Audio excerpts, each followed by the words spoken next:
There are many who, in an attempt to show atheism to be intellectual, have claimed that Albert Einstein was an atheist. However, the brilliant scientist said the exact opposite. In the view of such harmony in the cosmos, which I, with my limited human mind, am able to recognize, there are yet people who say there is no God. But what makes me really angry is that they quote me for support of such views. Einstein also said, "We know nothing about God and the world at all. All our knowledge is but the knowledge of school children. Possible we shall know a little more than we do now. But the real nature of things, that we shall never know. Never." He even revealed his insightful mind with, "I see a pattern, but my imagination cannot picture the maker of the pattern. I see a clock, but I cannot envision the clockmaker. The human mind is unable to conceive of the four dimensions. So how can it conceive of a God before whom 1,000 years and 1,000 dimensions are as one?" When asked to what extent are you influenced by Christianity, he said, "As a child, I received instruction in both the Bible and the Talmud. I am a Jew, but I am enthralled by the luminous figure of the Nazarene." When asked if he accepted the historical existence of Jesus, he replied, "Unquestionably, no one can read the Gospels without feeling the actual presence of Jesus. His personality pulsates in every word. No myth is filled with such life." Albert Einstein wasn't a fool. He believed in God. He said of the Creator's existence, "I am not an atheist. I don't think I can call myself a pantheist. The problem involved is too vast for our limited minds. We are in the position of a little child entering a huge library filled with books in many languages.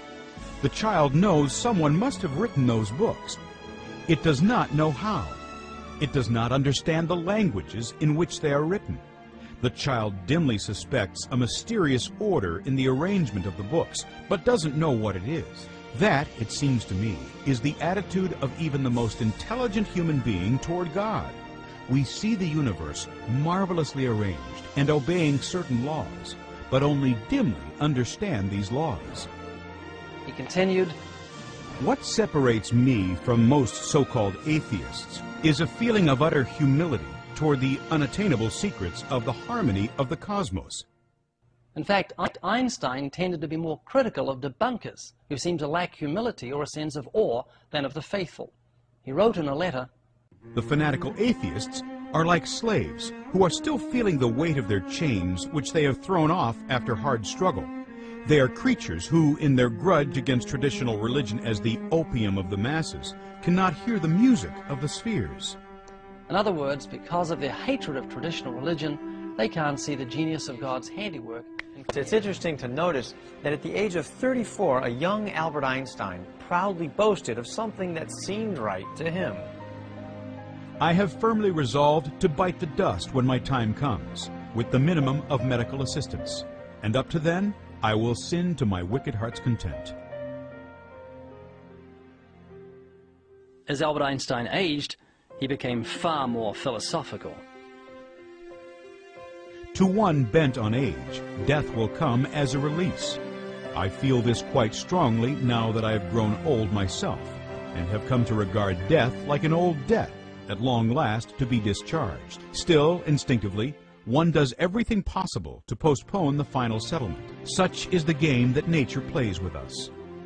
It seems that Albert Einstein spoke biblical truth unawares.